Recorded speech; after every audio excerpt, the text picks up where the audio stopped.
Welcome to the EdjSports NFL Podcast for Week 3. I am your host, Ian O'Connor, Senior Data Analyst here at EdjSports. And with me, as he is every Monday, is my co-host, Scott Brown, who's our VP of Data Science here at EdjSports. Now, Scott, I know a lot of people were excited for that Justin Fields era in Chicago, but it wasn't a great start for your Bears. What'd you think about not only that game, but just the rest of the weekend? Oh man, what do you mean? What did I think of that game? That was trash. Not a good start from Justin Fields. We're gonna remain hopeful. We're gonna remain positive here as we head into Week 4. But first game against a good Browns defense. Yeah, they looked really good yesterday. 6 completions on 20 attempts. Not what you're looking for, but we're hoping this rookie can bounce back going forward. And who knows what happens with that quarterback situation in Chicago. He may not last very long if we see performances repeated like yesterday. So, but like I said, we'll remain positive and on to Week 4. Yeah, definitely leaves the door open for Andy Dalton. As Nagy said, he's the starter when he comes back, when he's healthy. It's not going to make it as tough of a decision for him if Justin Fields continues to look like that. But like you said, he's young. He's got a lot of promise. We don't expect him to look that bad every single game. Now, before we dive right into recapping the biggest plays from Week 3 and some of the most impactful plays, I want to remind you all, like we do every week, that we will have our show available for you every Monday throughout the NFL season. Also, be sure to check out our new site, and we mention this every week as well. We've got a great new site and experience at EdjSports.com that we spent a lot of time and effort this offseason into making kind of a best-in-class experience for you. That's EdjSports, EdjSports.com. We've also got a new app that's available for both iOS and Android. So on there, either on the app or the site, you can get pregame betting insights for every NFL game this season, as well as our fair value, which tells you what we think the spread or the total points should be set at before the game. And you also have the ability to track any bets that you've made and see the probability of them hitting and those probabilities updating throughout the game. So now let's just dive into Week 3's action. We'll start talking about the Sunday Night Football game, which was another great game. Reigning MVP Aaron Rodgers led the Packers to a comeback win over the 49ers with just 37 seconds left. Just too much time for a guy like Aaron Rodgers. We saw it with Mahomes yesterday. He wasn't able to get it done, but Rodgers did in the nightcap. Led him down the field, set up the game-winning 51-yard field goal by Mason Crosby. That field goal actually came in as our third most impactful play of the weekend, increasing the Packers' win probability by 30.7%. So we had him at about 69.3, so right around 70% chance to make that field goal at the end of the game. And now leading up to the final drive in the moment, there were a mix of coaching decisions that made our best and worst calls of the weekend from both Matt LaFleur and Kyle Shanahan. So early in the game, LaFleur had our fourth best fourth down go call of the week when the Packers were up 10-0 early. In the second, they faced a 4th and 1 from the San Francisco 3. Don't even need a touchdown. 1 yard, you can set up a 1st and goal at the 2, even the 1 yard line, give yourself 4 more plays.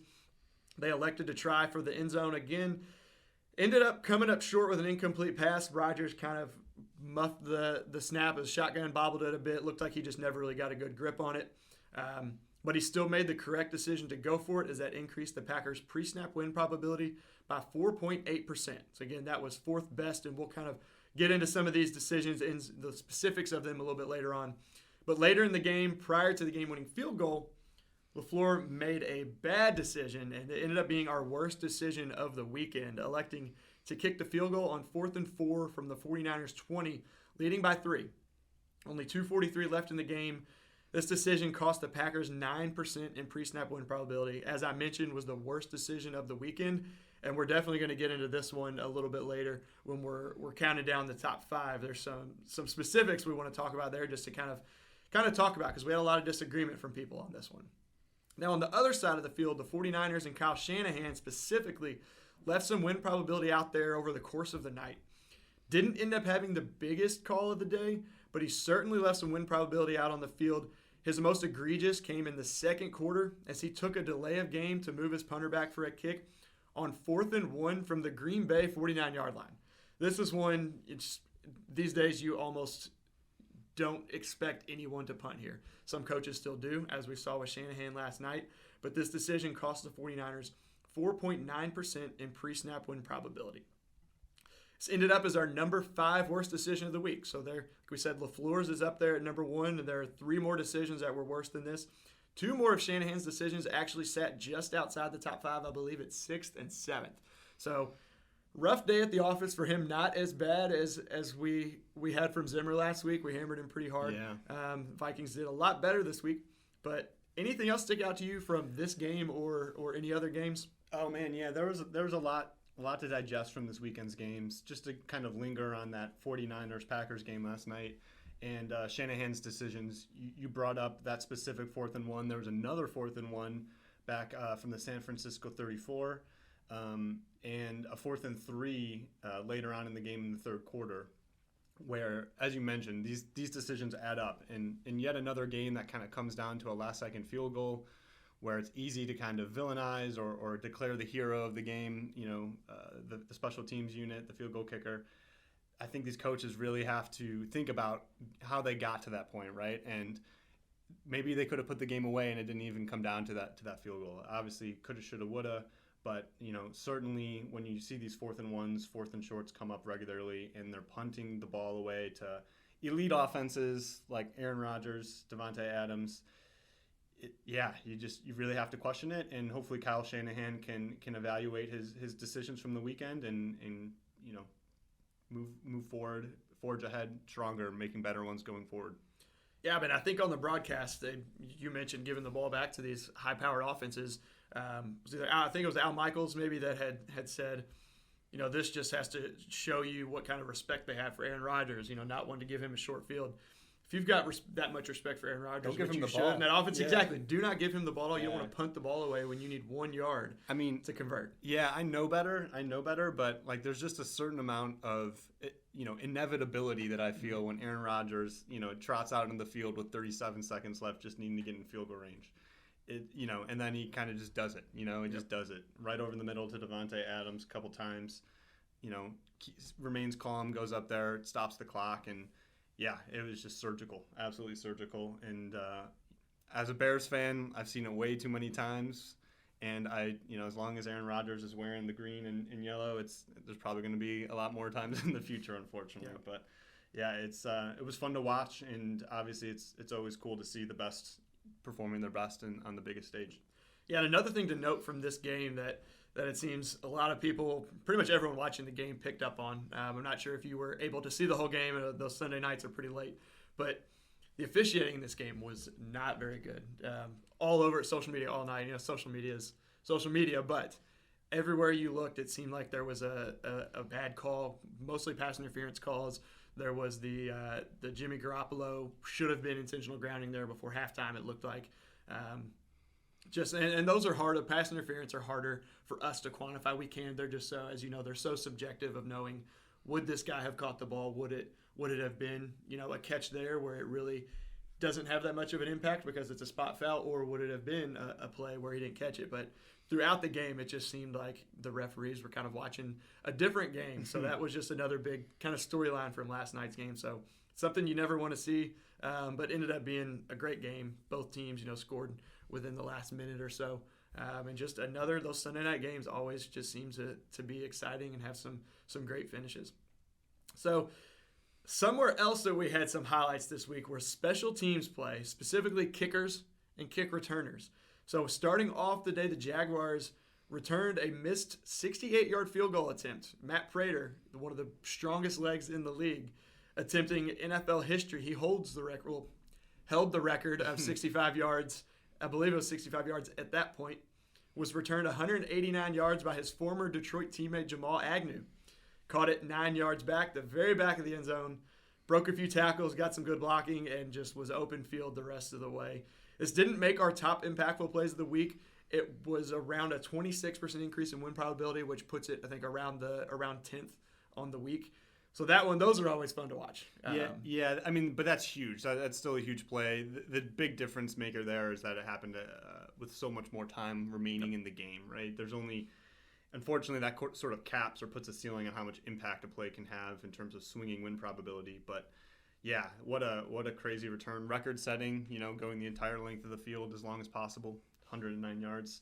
And that was really something to see heading into half in that game. Yeah, and it gave the Jaguars a temporary lead. They missed the extra point, but put them up 13-7 at halftime. So that one of the most exciting plays in sports is when you see that guy standing back there in the end zone just waiting for his chance there. So the other one, as you know, we said Matt Prater held the record, 65 yards until yesterday. This was a game that Detroit was leading. Detroit came back. They were down 13-0, I believe. Came back, and ended up taking the lead 16-14. So they're down 14-0. Sorry, it was 16-14. And they, were about to win the game, get their first win. This was a game, if you listened to our betting preview podcast last week, Detroit was one of our moneyline value picks. They were about 13% better in our eyes to win than the market. And if it wasn't for Justin Tucker making a field goal that has never been made in NFL history, 66-yard NFL record, went off the crossbar just enough to get it over the crossbar and bounce into that back net. One of the wilder scenes of the weekend and in NFL history, I think, for that to be. A lot of times you see those long field goal attempts. We were talking before the show here, and with Matt Prater's are at halftime. It seems like we're just setting up where you don't have to worry about the resulting field position other than them potentially running it back. But this one to win the game, 17-16 win for the Ravens, was just absolutely insane. Ended up, as you know, our most impactful play of the weekend was a 94.3% win probability. So prior to the kick, the Ravens won the game only 5.7% of the time. I looked it up this morning, too. This is the third most impactful play since the start of the 2017 season. Wow. So just an unbelievable scene there. So was there anything else said that we kind of covered this here? Any other plays from the weekend that you wanted to touch on before we get into our top fives? And there was a lot of excitement this week. Yeah, there was a lot of good stuff this weekend. I mean, before we get into the hard numbers, it is sort of fitting. It's cool to see, on these two really impactful special teams plays, they both occurred on long shot field goals, right? And they were like the opposite ends of the spectrum and what could happen from the offense's perspective, right? Like the absolute thrill of converting a 66-yard field goal in that dramatic fashion to win the game. Awesome. And then on the flip side, you have Prater attempting an even longer field goal before the end of half, and it just a nightmare, right? Like to go from potentially scoring 3 points, and that field goal was on the mark in terms of accuracy. Mm-hmm. It just came up a little bit short, obviously. But then to have it come back, be returned on you. You have all the guys on the field that aren't really prepared to chase down a return man like that, and yeah, just really kind of blew up in Arizona's face. Luckily, they were able to recover and still pull out the victory in that game. But yeah, it was definitely a sight to behold in that one. Yeah, they ended up having a huge pick six there in the second half that ended up coming in just outside our top five most impactful plays that gave them the lead. It was a 29-yarder. So Arizona, like you said, bounced back, was able to still get the win and move on. So now that we've covered some of the biggest storylines, we're going to talk about our top fives, kind of dive a little bit deeper into the numbers, like you said, starting with the top five most impactful plays from the weekend's action.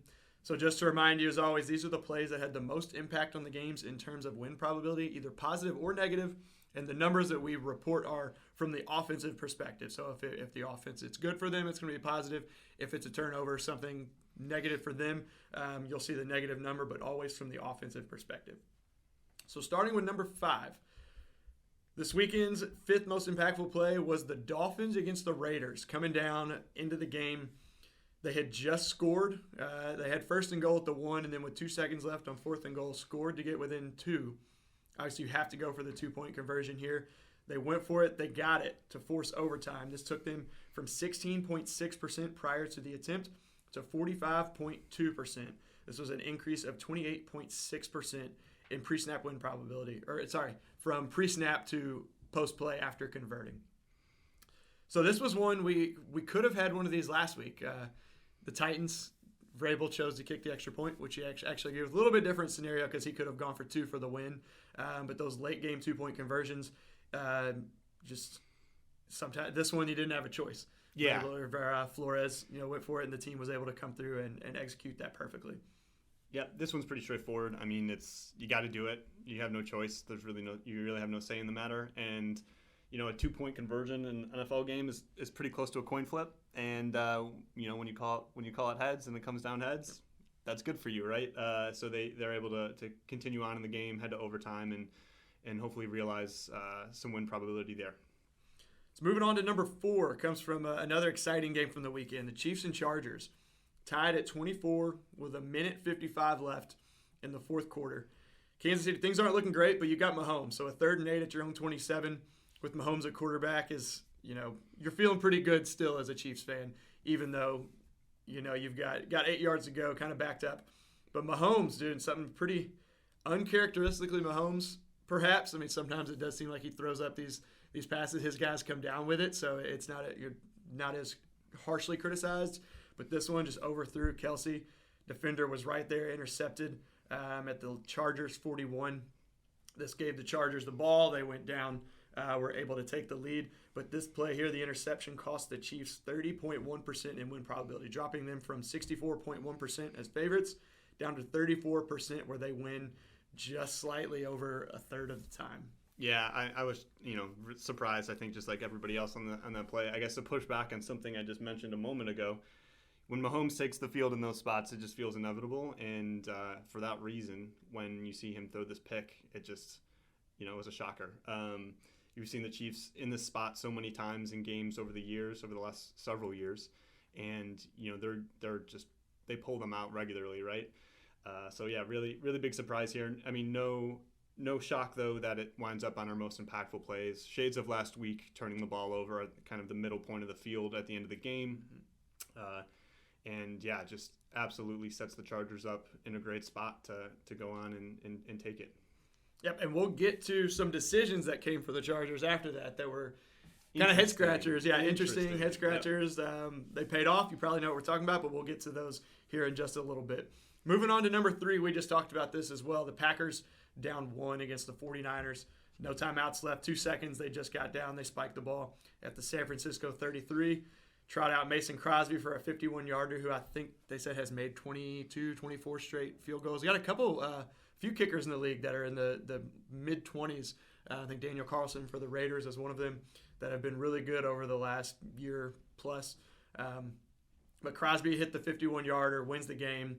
Packers walk it off, had just 69.3% chance. So we still thought they had a good chance to make it. This is a situation they're down 1, so into the game, that 69.3% doesn't bake in any overtime. There's no opportunity. It wasn't a game-tying kick. So we think he makes that about 70% of the time, and this time he made it, knocked it through. Yep. So that one, again, a 30.7% increase at number 3.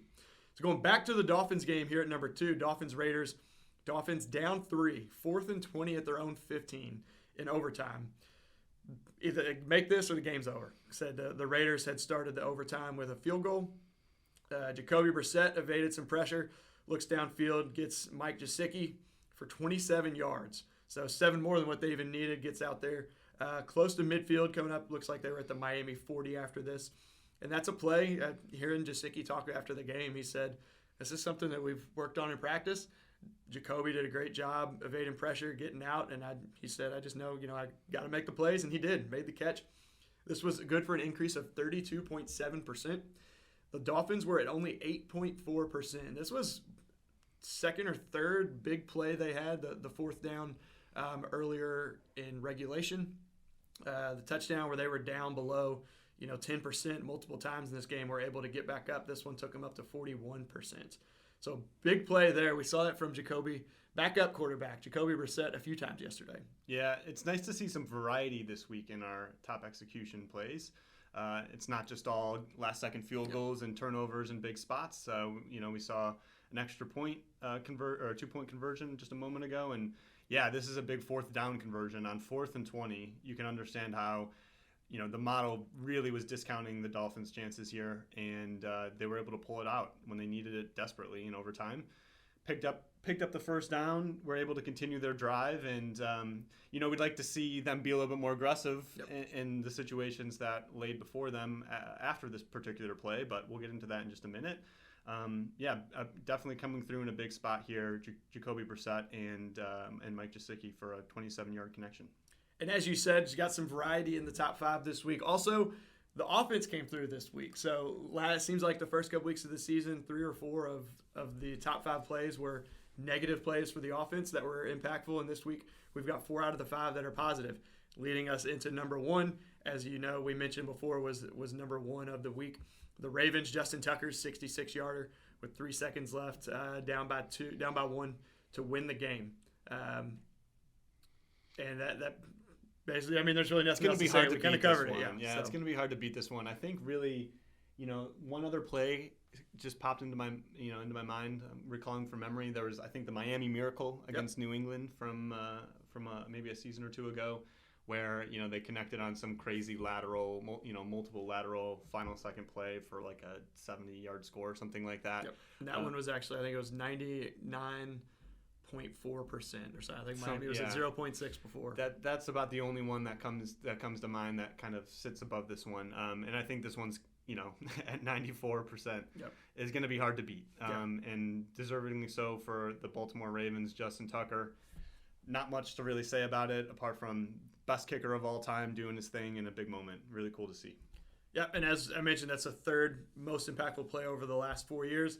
You mentioned the number one, the Miami Miracle. The second one was the Minneapolis Miracle. Another double M there with Stephon Diggs with that catch from drawing a blank on his name, Case Keenum. And Saints defender missed, and Diggs took it to the house to take them to the NFC Championship. That was against the Saints, right? Yep, big, and that one came in the biggest moment in the playoffs. Yeah, they had to have it, and so that one was 2, and this one is now number 3 since 2017. So now that we've covered the most impactful plays of the week, if you're interested in seeing more of those plays, be sure to check out our top 5 section on EdjSports.com and follow us on social media as well at EdjSports. To see more breakdowns, we'll have these posted every week. You'll be able to see the top 5 most impactful plays again on our website and on our social media. So let's change gears slightly, Scott, and talk about our top 5 best decisions from the weekend's game. So these are the decisions, like we've mentioned before, these are called our critical calls, which are going to be 4th downs, kickoffs, PATs. More often than not, they're going to be 4th down decisions, but they have the greatest pre-snap impact on win probability. So just at the point of decision, before the play, you've got a decision to make whether you're going to go for it or kick it. These decisions are going to be whether the coach went for it and it was the best choice over kicking it. We don't do obvious punt situations, obvious field goal situations. Those are simpler. So these are our best 4th down goes.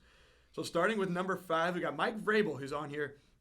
He gets a bad rap for his, from Titans fans I see a lot, for his analytics or lack thereof. But he's not as bad as people make him out to be. And this week he's on our list again. Early in the game, 0-0, 4th and 4 from the Indy 41. So kind of in that no man's land, if you will. Right. Choice, you kick a long field goal, you punt. Well, he chose to go for it.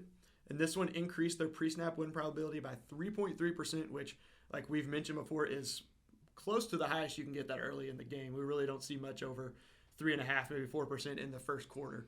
And this one, they completed it to Julio Jones, ended up getting a 15-yard completion. So a ton of overage yardage on this one. Yeah, I think Frable does a pretty good job for the most part, and this is no different here. It looks like 4th and 1 kind of makes this it's 4th and 4. So definitely not an obvious one to go for, not like a 4th and 1 as we will see in some of our other decisions. But yeah, you mentioned it, right in the middle part of the field. It would have been a really long field goal, so not much. He knows how good his kicker is, so whether or not he's in that range, and then obviously punting the ball here. Not to be a dead horse over and over again, but you're only going to swing the field position so much here at this point in the field. Interestingly enough, this was midway through the first quarter, so I think in the past we'd see a lot of coaches do something different than go for it, right? Be it a long field goal attempt or just a punt. Not feeling the need to really push the pedal so early, but yeah, I think if it's the right thing to do, it's the right thing to do, and you gotta trust your offense and go for it. Coming in at number 4, Packers coach Matt LaFleur. We mentioned this at the top. Leading 10-0, 4th and 1, San Francisco 3. I think you see a lot of teams do this these days. It's earlier in the game, about 4.5 minutes into the second quarter. Go for it. This decision increased the Packers' pre-snap win probability by 3.4%. They were already pretty big favorites, up over 70% to win the game at this point. So can't really have that early in the game. You're that high. You're not going to have some big swings, but still 3.5%. It's a decent amount there. The Packers weren't able to come away, but it left the 49ers with the ball at their own 3. ended up not scoring, as we know, because Green Bay ended up 17-0. So a good decision there by LaFleur, who was our Coach of the Year last year, finishing atop the rankings. So we'll see if he can do it again. Not the greatest start for him, but he got on the list here, the top 5 best at number 4. So moving on to number 3, a guy we've seen on this list, I think, every week so far this year, who could potentially be our front runner for Coach of the Year this year, is Kevin Stefanski. They're early in the game, trailing the Bears 3-0. 4th and 1 at the Chicago 20 with about 4.5 minutes left in the first quarter. Chose to go for it. This one they didn't get it. Baker was sacked for a loss of 11 yards, but the fact that they went for it, again, is what we look at pre-snap, that decision, not the result.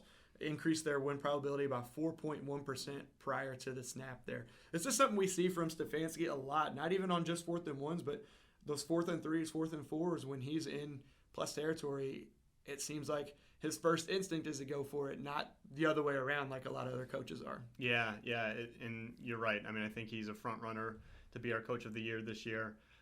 Just making the right calls time and time again, and this particular situation is no different.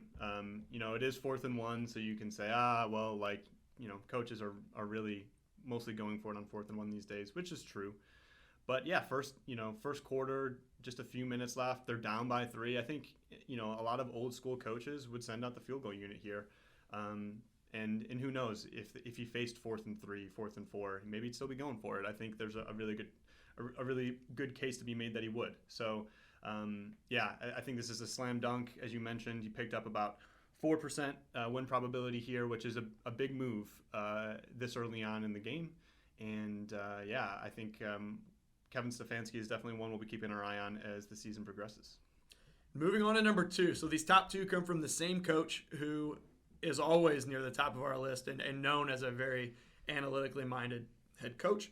It's Frank Reich. So this one, they're down 14-10, about halfway through the third quarter. This one actually came after the number 1 play, which we'll get to in a minute. But it was 4th and 1 at the Tennessee 15, again trailing by 4. Going for it increased their win probability by 4.6%. So, the reason this one is smaller than the other, I think the one that comes in at first, I'll just go ahead and say, was 4th and 1 at the Tennessee 41 earlier in the drive with 10:45 left in the third. That one was a 6.9% increase in win probability prior to the snap. On both occasions, Jonathan Taylor rushed up the middle for 6 yards, got exactly 6 on both times.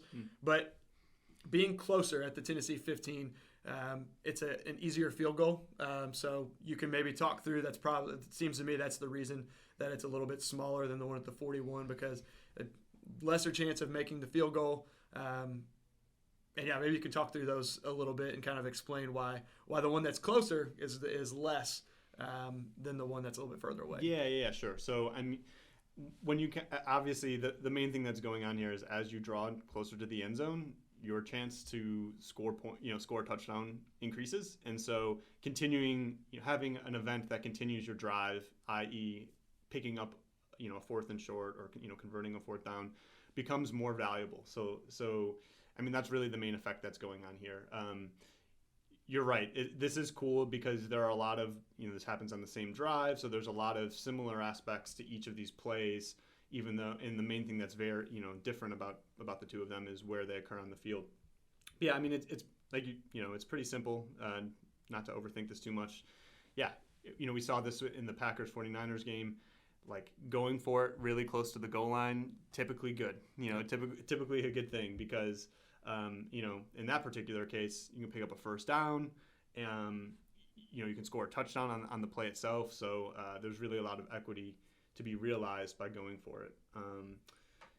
So I mean, Frank Reich, he's one of the usual suspects. Like Stefanski, like Harbaugh in Baltimore.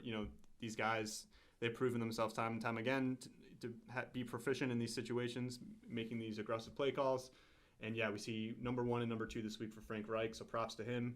And his Colts are obviously being led by someone who I think really has a good understanding of what to do in these spots. And I think we're likely to see a lot more solid play calling from him going forward the rest of the season. Yeah, that's number 1 and number 2 on the list, they obviously didn't win the game, but he gave them at that point in the game, at that juncture, the best chance to win moving forward in that game. The other 3 coaches on our list did win their game, so that is always good to see as well when you get coaches that are going for it, and it pays off for them in the end. So that'll do it for our top best decisions of the week. Again, if you're interested in seeing these, more of these plays and all of our top 5s, be sure to check out our top 5 section on our website, EdjSports.com, and check out our social media pages at EdjSports for some rundowns of those plays as well. So now that we got the good decisions out of the way, let's wrap up the weekend review with a look at the top 5 worst decisions from the weekend's action. So the opposite of the best decisions, these are the coaches' decisions that had the negative, the most negative impact on their team's pre-snap win probability. So coming in at number 5, we covered this a little bit in the intro, was the 49ers against the Packers.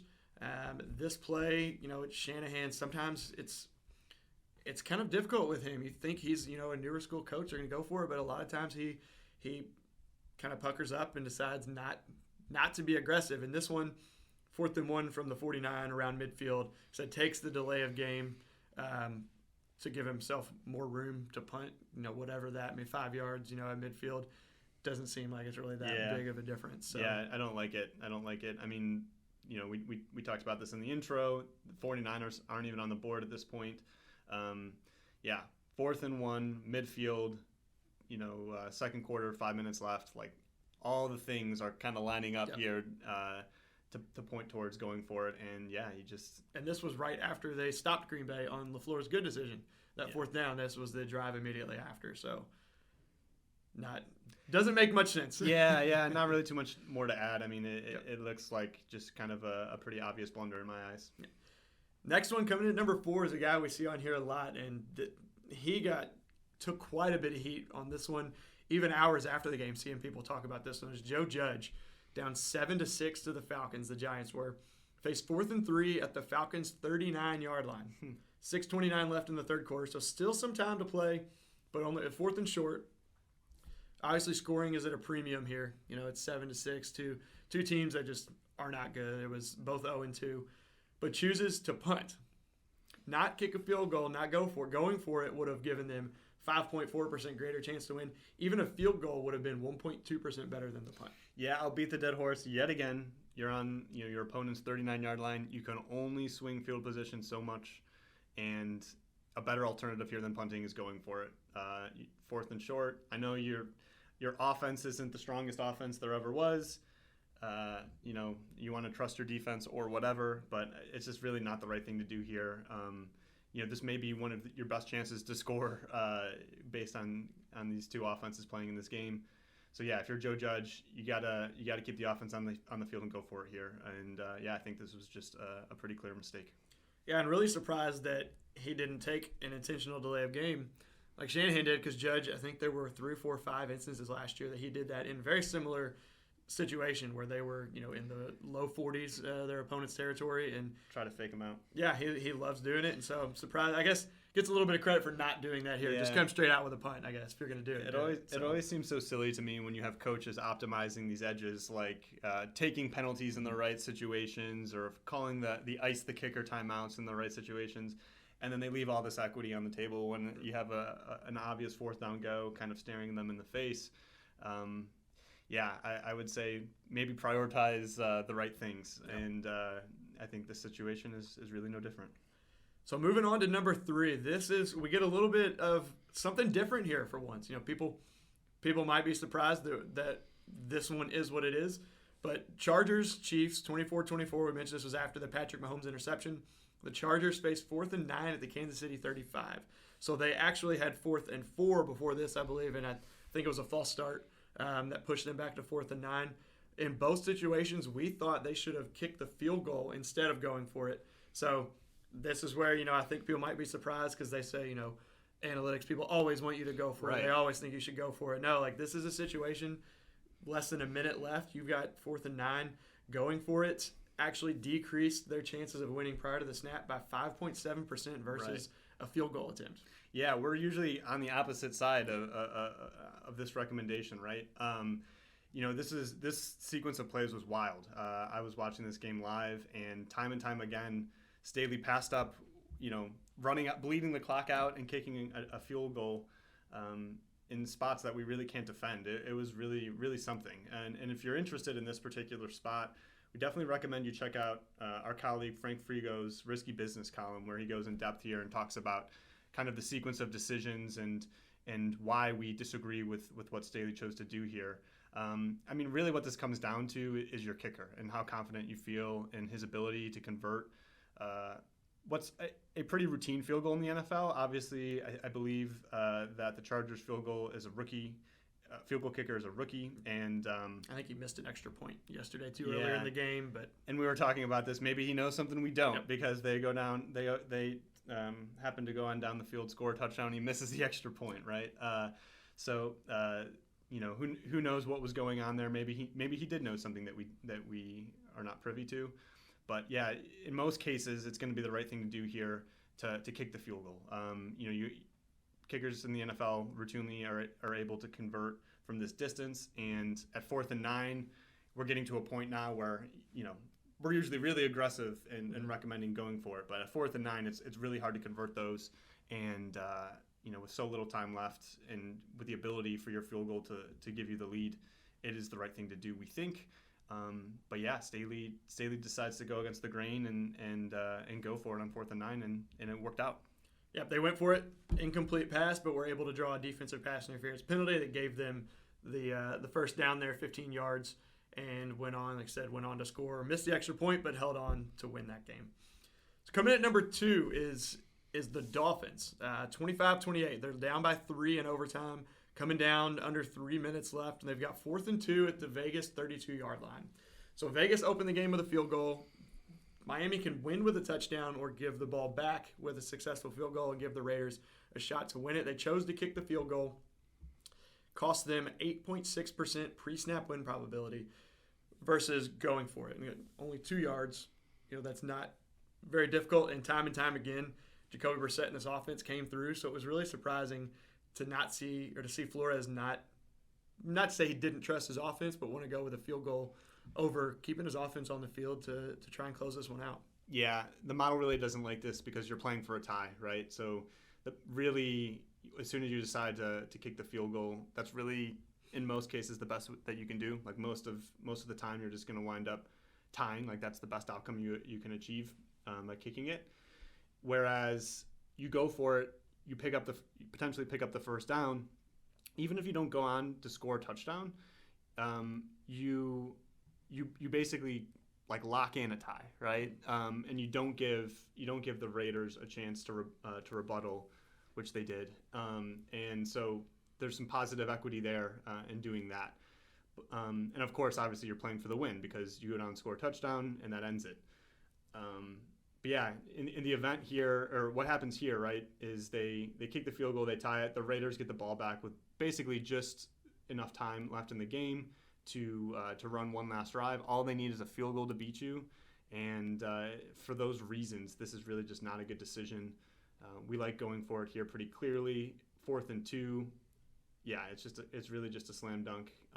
And unfortunately, Brian Flores didn't pass this test, but we'll see if he can do a little bit better going forward for the Miami Dolphins.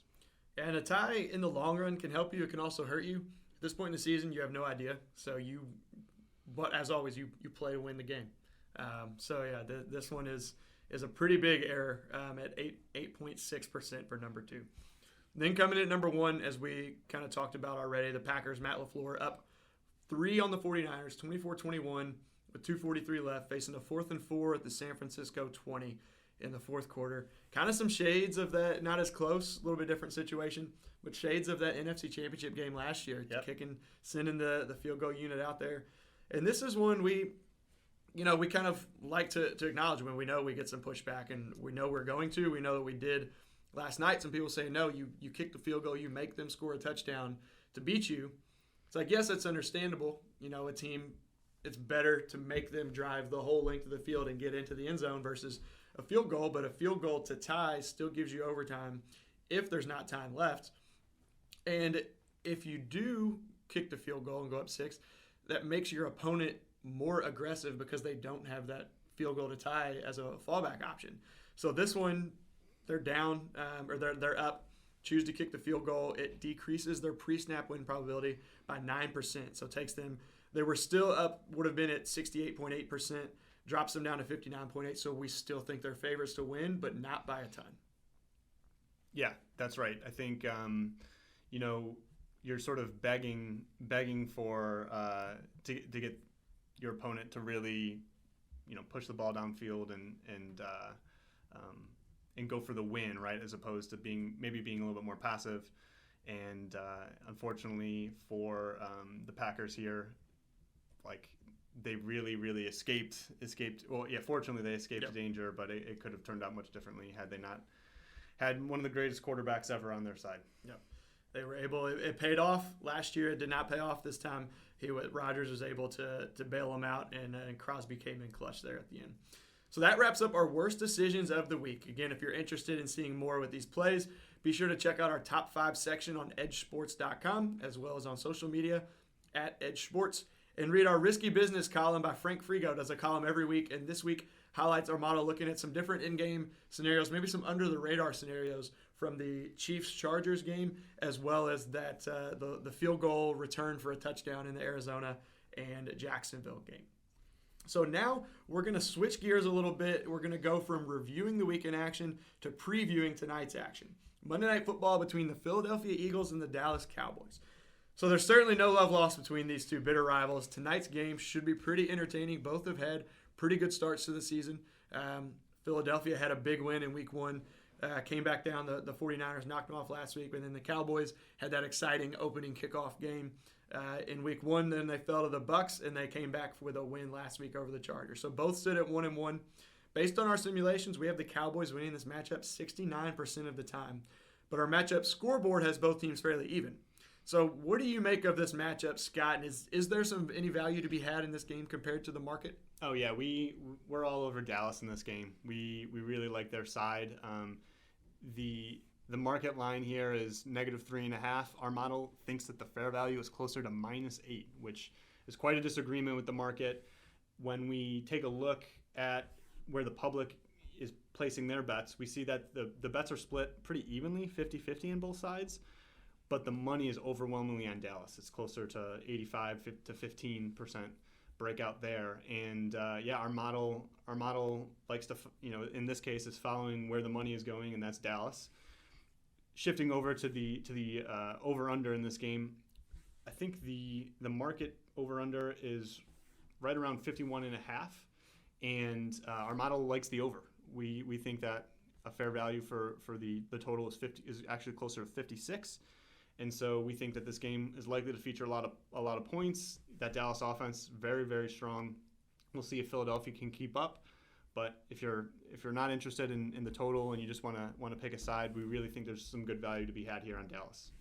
Yeah, and both defenses have been better than expected to start the season. Dallas was expected to be absolutely awful. They've actually been a lot better than what people expected. The Philadelphia defense has been very strong so far. They haven't, week 1 was against Atlanta, not really a great offense. But last week, San Francisco, we saw what they did last night against Green Bay, whose defense isn't great. But still, that offense has some playmakers, can put up some points. So we'll see if Philadelphia can keep the strong start going, and if Jalen Hurts and that offense can bounce back and put up some points like we're expecting both of them to do. Yeah, Peterson can be an aggressive play caller, so that's something to look out for as well. That could Sirianni's now in Philadelphia. Oh, sorry. Yeah, yep. My fault. Come from Indy, though, I believe, where Frank Reich, who was under Peterson, so they're all tied together. Yeah, that's right. We'll see if they're going to continue an aggressive stance on 4th down, going for it. That could help be the wind at the back for the total in this game. And you mentioned the public money. If you're on our site, we do have that listed where you can see the bet percent, the money percentage. And as we are here on Monday, a lot of that's kind of not necessarily in its final form yet, but as closer to the game, all that money has been coming in on them. Below that, you'll see our 5-star consensus, which is powered by SharpRank. So SharpRank is an independent ranking system. What they do is kind of look at people who promote their betting as sharps and kind of verify them and rank them.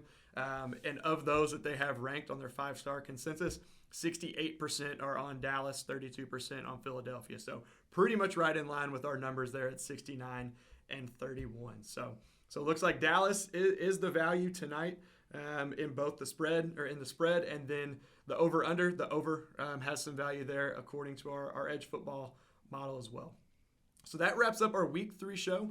Be sure to check out all of our analysis from this past weekend on EdjSports.com and download our Edge Sports app, where you can get your betting preview for Monday Night Football and every matchup this season. So we also have our Thursday betting preview that we do every Thursday morning. That is out usually on Thursday afternoon, where we'll preview Thursday Night Football as well as some other value picks for the weekend. Some of the big games we'll preview from a betting perspective. We'll do a couple moneyline value picks every week as well. This week we're pretty close on our 3 moneyline values. Like I mentioned, Detroit we had as a little bit or quite a bit more value from our numbers versus the market, and it took an NFL record field goal for that to not come true. But the Rams we had as overall favorites straight up at 54% and as 1-point favorites versus a 1.5 point in the market. And then Minnesota we mentioned in DVOA they were the better than 6 1-1 teams at 0-2. They were 20th or 10th in our power rankings. We had them as 2-point favorites over Seattle versus Seattle being 2-point favorites in the market. And Minnesota came through and won that one as well. So stay tuned later this week for that betting preview on Thursday, as well as our pregame matchup videos for every single game, where we'll cover the spread, our fair value spreads versus the market, as well as our fair value totals, looking at the over-under for each game and any money line value where we are higher on teams than the market. So, Scott, thank you for joining me. We'll get together again next Monday, but I'm sure I'll see you before then. Yeah, thanks, Ian. Thank you for listening, and we'll talk to y'all later this week.